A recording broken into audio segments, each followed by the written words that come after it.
अध्याय 3 बहुपद प्रश्नावली 3.2 का तीसरा सवाल। निम्न बहुपदों के साथ उनके शून्यक दिए गए हैं, अन्य सभी शून्य ज्ञात कीजिए। इसमें और भी प्रश्न है, लेकिन एक प्रश्न हम लेते हैं कि ये हमारे को दे रखा है f(x) = 2x⁴ minus 3x³ minus 3x² plus 6x minus 2 और उनके शून्य दे रखे हैं। दो शून्य दिए हुए हैं, √2 और -√2। अन्य शून्य अपने को ज्ञात करने हैं।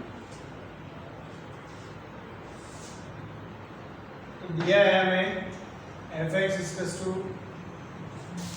2x⁴ minus 3x³ minus 3x² plus 6x minus 2 और ये दो शून्य हमें दिए हुए हैं, √2 और -√2।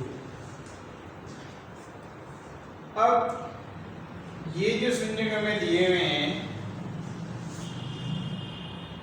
अतः x -√2 और x +√2 इनका गुणा यह कैसे?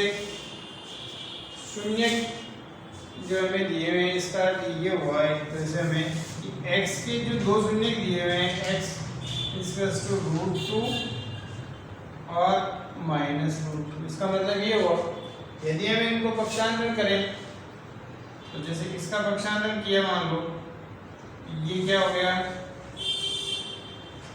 ये इधर आया तो -√2 हो गया, ये इधर आया तो ये +√2 हो गया। अब ये जो मान है x के √2 और -√2, अब ये शून्य है, इसलिए इनका गुणा करने के बाद यदि हम इसमें भाग दें तो जो भागफल आएगा और उनके यदि हम गुणनखंड कर ले हैं तो उससे हमें अन्य शून्य प्राप्त हो सकते हैं। देखते हैं, देखें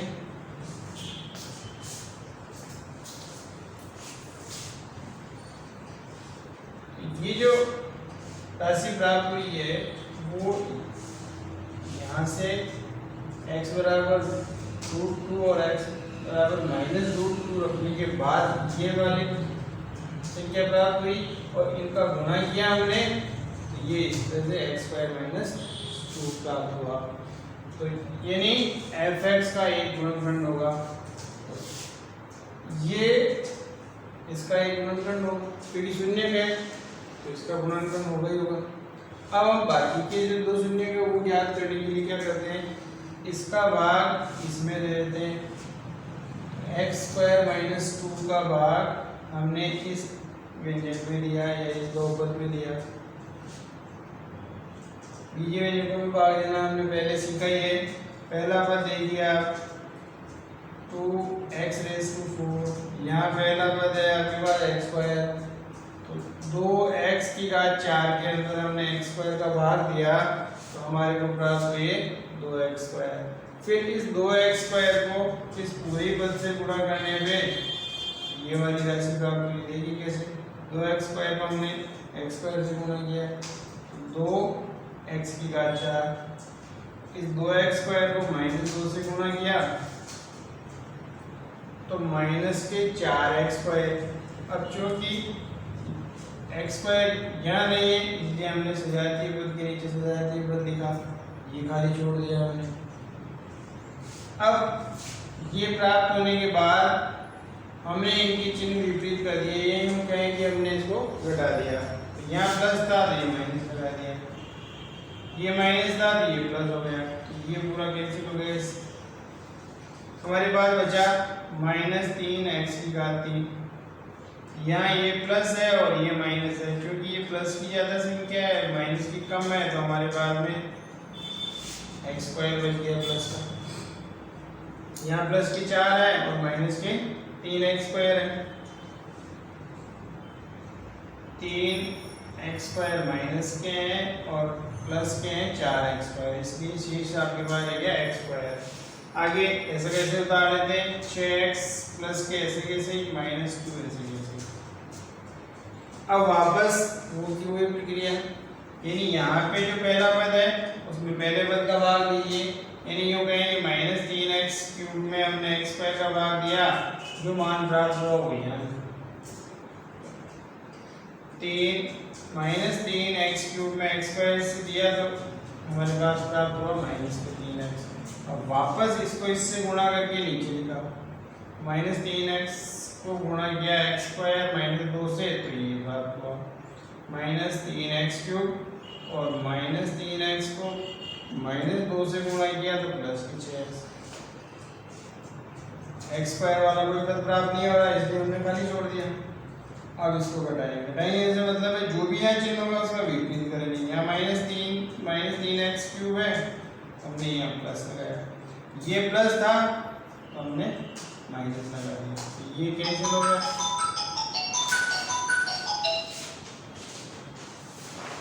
यहाँ पे x² ऐसे कैसे, ये कैंसिल हो गया, ये प्लस का है ये माइनस का है, समान राशि है कैंसिल हो गई, ये -2 बचा तो हमने उतारा x² -2। अब वापस x² में x² का भाग दिया तो एक प्राप्त हुआ, अब इस एक को वापस हमने गुणा किया इधर x² -2। अब ये घटाया, यहाँ प्लस था माइनस किया, यहाँ माइनस था प्लस किया, तो ये शेषफल हमारे पास 0 प्राप्त हो रहा है। तो हम कह सकते हैं कि f(x) ये जो मान है वो इन दोनों का गुणनफल है, यानी x² -2 और ये 2x² -3x + 1। अब हमने क्या किया, ये तो हमारे पास पहले से ही था, ये जो भागफल प्राप्त हुआ इसके और गुणनखंड कर लेंगे, क्योंकि हमें और भी शून्य ज्ञात करने हैं, इसलिए इस तरह से लिखने के बाद में x² -2 ऐसे कैसे इसके गुणनखंड किए, 2x² ये गई, -3x को इस तरह से लिखा हमने -2x -x और ये +1 ऐसे कैसे, ये ऐसे कैसे चल रहा है x² -2। इन दो पदों में से हमने 2x कॉमन ले लिया, तो इसमें से तो बच गया कोष्टक के अंदर x, और इस वाले पद में से बच गया पूरा का पूरा ही चला गया तो -1। अगले इन दो पदों में से हमने -1 कॉमन लिया, तो यहाँ माइनस बाहर आ गया तो ये x बच गया, और इसमें से माइनस बाहर आ गया तो -1 बच गया। अब यहाँ ये पद और ये पद समान है, इसलिए इसको बाहर ले लिया और दूसरे में बच गया अभी बात 2x -1, तो ये इस तरह से ये गुणनखंड हो गए। अब बहुपद के शून्य ज्ञात करने के लिए f(x) 0 होगा, यानी हमें शून्य ज्ञात करने हैं तो वो पूरा ही पद 0 होना चाहिए, तो ये इसकी जो गुणनखंड प्राप्त हुए उनको हमने 0 के बराबर लिख दिया। तो हम एक एक करके देखते हैं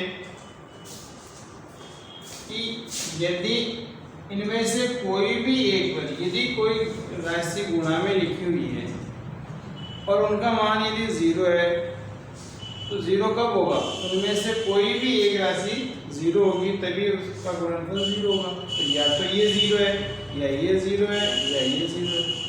हम एक एक करके इनके मान रखते हैं 0 के। पहला पद ये वाला देखा x² -2 = 0 हो, यदि ये पद 0 हो तो यहाँ से हमने क्या किया, इस 2 को पक्षांतर किया तो उधर चला गया 2, और इसको थोड़ा हल करके देख लेते हैं अलग से कि ये कैसे आया। x² -2 = 0, तो x² 2। अब दोनों और वर्गमूल लिया है, x की वैल्यू चाहिए हमें, तो इधर भी वर्गमूल ले लिया और इधर भी वर्गमूल ले लिया, तो इसका वर्गमूल निकालने में तो x आया और इसका मान एक बार प्लस में एक बार माइनस में √2 ले लिया। तो इसको हम ऐसे लिख सकते हैं कि हमारे पास x की वैल्यू एक बार +√2 आई और एक बार -√2 आई। ये वैल्यू इसको हम प्लस माइनस रूट 2 लिख सकते हैं या अलग अलग भी लिख सकते हैं। ये वाला मान यहाँ से अब हमने ये की हो गया। अब ये वाला रख के देखें, यदि x माइनस 1 बराबर 0 तो ये तो सीधा ही है, आपने पक्षांतरण किया x 1 आ गया, x बराबर 1 आ गया। इसी तरह से और यदि 2x माइनस 0 पक्षांतरण किया आपने तो 2x बराबर 1 हो गया, और जब x की वैल्यू आपने निकाली तो ये 2 नीचे चला गया, x बराबर 1/2 हो गया। तो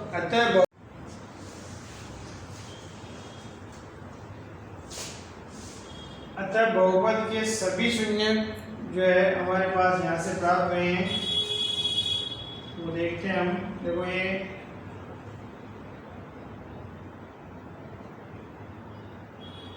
प्लस रूट 2 माइनस रूट 2 और यहाँ से ये x माइनस 1 0 से निकाला हमने, तो x की वैल्यू आई 1, यहाँ से तीसरा जो आया वो 1 होगा, ये माइनस हो गया, प्लस 1 भी है, ये x बराबर 1 और ये इस वाले पद से 2x माइनस 1 बराबर 0, तो 1 को हमने पक्षांतरण किया तो ये किधर आ गया, तो 2x बराबर 1, तो x बराबर हो गया, ये 2 नीचे चला गया तो 1/2, यानी x की वैल्यू हमारे पास 1/2 आई, ये 1/2 हो गया। तो अच्छा जो 2 अन्य शून्य हमारे को मिले हैं वो 1 और 1/2 होंगे, ये यहाँ से प्राप्त होंगे।